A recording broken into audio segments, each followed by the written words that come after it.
A 55-year-old grandfather fell to his death in a skydiving accident at a Tennessee high school football game this week. But don't worry, he didn't get it past the refs, who called him for delay of game and intentional grounding. I'm Benjamin Nix. Welcome to This Week in the South. A Florida attorney who spent over a decade fighting Florida motorcycle helmet laws has passed away this week in a motorcycle wreck.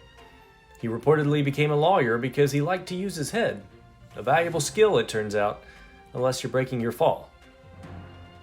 A South Carolina lady lost her arms earlier this year in a dog attack and now has been jailed on meth charges. She's the lady on the left. The sheriff asked animal control to release the dog with an apology. As it turns out, she just owed it some money. A nonprofit in Florida announced that they are giving away service dogs to veterans and first responders.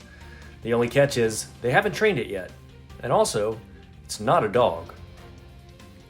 A 17,000 square foot home in East Tennessee sold for $8.7 million, setting a record for the region.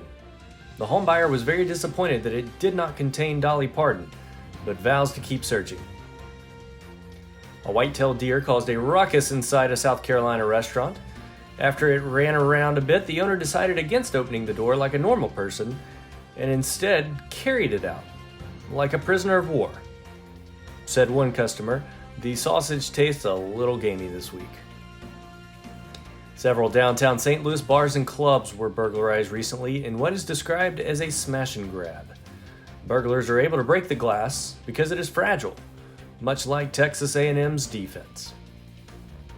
The Tennessee Vols football team has been ranked number 1 in the first college football playoffs rankings, and that leaves only 3 Horcruxes before Nick Saban's soul finally leaves his body. Well, that's it for This Week in the South. I'm Benjamin Nix. Good night.